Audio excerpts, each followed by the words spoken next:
اي واحد يلجأ لدجال ولا ساحر ولا الناس دي من ده بتضيع ابديته، بتضيع ابديته. وما تقبلش على نفسك كده ان يحضر الشيطان ولعبدك فلان عاوز منك كذا، بقيت انت عبد للشيطان برضه. ما دام بتأذي الناس هتبقى كده. صدقوني انا شفت ناس دفعت فلوس واستدانت عشان تأذي الناس، وفي الاخر لما جاتوا يعني بتشمتوا في مصايب الناس. حرام عليكم، حرام عليكم. ايه اللي استفدتوه؟ افترضنا البنت ما اتجوزتش هتستفادوا ايه؟ افترضنا ما خلفتش هتستفادوا ايه؟ افترضنا اتأذت ولا تعبت هتستفادوا ايه؟ تفرحوا في مصايب الناس يا ولكم قدام ربنا. دي نقطة في منتهى الخطورة، في منتهى الخطورة. اوعوا واحد يشمت في مصايب الناس ولا يروح لدجال وساحر ويأذي الناس. اوعوا، في منتهى الخطورة. للأسف بيعملوا كده بجهل ويفكروا انها شطارة وبتضيع ابديتهم وضيع كل تعبهم. فعشان خاطر كده احنا لا، ده احنا بنحب الخير للناس ونفرح لفرح الناس، والمحتاج بنساعده. وشوف ده احنا كمان مش نخدمه، اللي محتاج خدمة بنخدمه، ومساعدة بنساعده، ماديات بنساعده، نقف جنبه، نقف جنبه. ما نسيبش واحد في شدة، لا، نقف جنب بعض في الشدة، نسند بعض، نشيل بعض.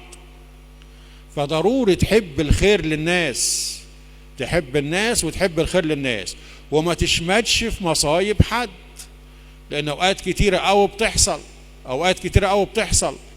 فمش عاوزين دي، مش عاوزين حد يهلك، عاوز كله يخش السماء. ودايما بقولها كده في الأبدية، كمان اتنين بس، يا مع الرب يصح في الفردوس مع عشان فكنا، يا بنمشي صح ونساعد الناس تمشي صح، يكون إن شاء الله هيكبر. فلازم نمشي صح ونساعد الناس تمشي صح. عشان كده دايما احد الاخطاء الناس كده بتقع فيها، انك انت ما تلجأش لعراف ولا دجال ولا تفرح في مصايب حد، بل بالعكس، المحتاج حاجه اللي في شده تسنده، والمتضايق تقف جنبه، والحزين تقف جنبه، والمحتاج حاجه تقف جنبه وتفرح لخير الناس. فدي نقطه برضو ناس كتيره قوي بتقع فيها، بتقع فيها. برضو في اخطاء في الزمن اللي احنا فيه ده، هو عامله لنا مشاكل. والفيز والنت لسه مشكله جايه لي امبارح والاول امبارح، عشان خاطر بنت تعرف شخص غير مسيحي عن طريق الفيز، وماشيه عشان خاطر لا تعرفه ولا تسمع حاجه عنه، وماشيه ما اعرفش على اي اساس ماشيه، انا ما اعرفش، انا ما اعرفش. هنا ارجوكم، ارجوكم خدوا بالكم من النقط ديت. مش عاوز السنه الجديده تبدا وناس لسه في الوهم ده. جاتني واحده قبل كده جبناها من مرسى مطروح والامن الوطني جابها، وهي واحد طلع حاطط على الفيس اسم مسيحي ومن اسيوط، وطلع هو مش مسيحي ومن مرسى مطروح ومتجوز وقد ابوها، والمصيبه ان ساحر. جات بعد البيت التليفون والعناوين والفيز وما اعرفش ايه، قابلنا في رمسيس في الحته الفلانيه، انت فلانه، حط ايده على كتفها لبسها الشيطان. مشيت معاه مش داريه لغايه ما راحت بتاع شقه ايجار قديم، متجوز وضع من دورها، بقول باتت في بير السلم.